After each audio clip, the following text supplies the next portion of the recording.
بسم اللہ الرحمن الرحیم۔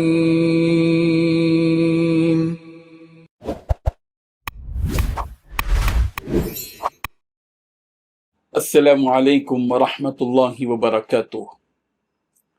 الحمد للہ وکفی وسلام علی عبادہ الذین اصطفی، اما بعد۔ حاضرین و ناظرین، یہ درس حدیث نمبر 338 ہے۔ آج کی یہ حدیث کافی طویل حدیث ہے، اس لیے اس حدیث کی عربی عبارت کو ہم ابتدائی حصے کچھ حصہ ہم تلاوت کریں گے، پھر اس کے بعد ترجمے اور تفسیر پر اکتفا کریں گے۔ بسم اللہ الرحمن الرحیم۔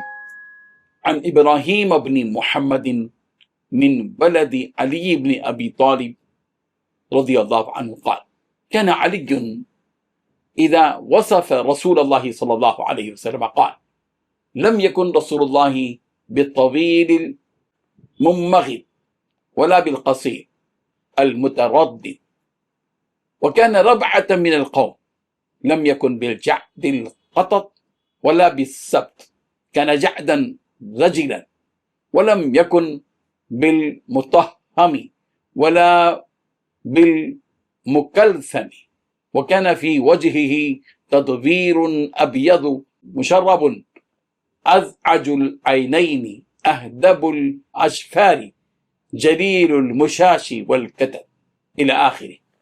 ترجمہ یوں ہے، حضرت ابراہیم بن محمد جو سیدنا علی رضی اللہ عنہ کے اولاد میں سے پوتے تھے، بیان کرتے ہیں کہ حضرت علی رضی اللہ عنہ جب نبی کریم صلی اللہ علیہ وسلم کا حلیہ مبارک بیان کرتے تو فرماتے کہ نبی اکرم صلی اللہ علیہ وسلم کا قد نہ تو زیادہ لمبا تھا اور نہ ہی بالکل پست، بلکہ عام لوگوں کی طرح آپ صلی اللہ علیہ وسلم کا قد درمیانہ تھا۔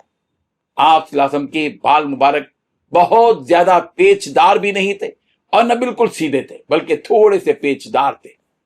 نہ آپ صلی اللہ علیہ وسلم کی بھاری بھرکم تھے اور نہ یہ چہرہ بالکل گول تھا، بلکہ تھوڑی سی گولائی تھی۔ آپ صلی اللہ علیہ وسلم کا رنگ سفیدی سرخی مائل تھا، آنکھیں سیاہ اور پلکیں لمبی تھیں، جوڑوں کی ہڈیاں موٹی مضبوط اور گوشت سے پر تھی، جسم پر ضرورت سے زیادہ بال نہ تھے، سینے سے لے کر ناف تک بالوں کی باریک لکیر تھی، ہاتھ اور پاؤں موٹے اور گوشت سے بھرے ہوئے تھے۔ آپ صلی اللہ علیہ وسلم چلتے تو پوری قوت کے ساتھ چلتے، گویا کہ نشیب کی طرف اتر رہے ہیں۔ جب آپ صلی اللہ علیہ وسلم کسی کی طرف متوجہ ہوتے تو اس کی طرف پورے دھیان کے ساتھ متوجہ ہوتے۔ آپ صلی اللہ علیہ وسلم کے کندھوں کے درمیان مہر نبوت تھی، کیونکہ آپ صلی اللہ علیہ وسلم خاتم الانبیاء تھے۔ آپ صلی اللہ علیہ وسلم تمام لوگوں سے زیادہ کشادہ دل اور تمام لوگوں سے زیادہ راست گو سچے تھے۔ آپ صلی اللہ علیہ وسلم سب سے زیادہ نرم خو تھے، تمام لوگوں سے زیادہ ملنسار تھے۔ جو آپ صلی اللہ علیہ وسلم کو اچانک دیکھتا مرعوب ہو جاتا اور جو پہچانتے ہوئے ملتا وہ آپ صلی اللہ علیہ وسلم سے محبت کرتا۔ آپ صلی اللہ علیہ وسلم کی صفت بیان کرنے والا یہ کہتا ہے کہ میں نے آپ صلی اللہ علیہ وسلم کی وفات سے قبل بھی اور بعد میں بھی آپ صلی اللہ علیہ وسلم جیسا کوئی انسان نہیں دیکھا۔ اللہ اکبر، صلی اللہ علیہ وسلم۔ اللہم صلی علی سیدنا محمد وعلی آل سیدنا محمد وبارک وسلم۔ بزرگان محترم، یہ روایت رسول رحمت صلی اللہ علیہ وسلم کے ظاہری اور باطنی جمال، اخلاق اور جلال کا جامع تعلق۔ اس سے معلوم ہوتا ہے کہ آپ علیہ الصلوۃ والتسلیم نہایت متوازن قد و قامت کے تھے، حسین چہرے اور پرکشش شخصیت کے مالک تھے۔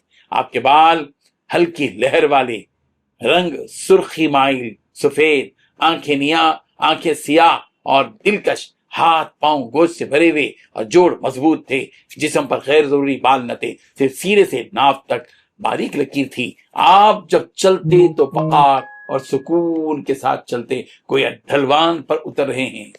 کندھوں کے درمیان مہر نبوت تھی جو آپ صلی اللہ علیہ وسلم کے خاتم الانبیاء ہونے کی نشانی تھی۔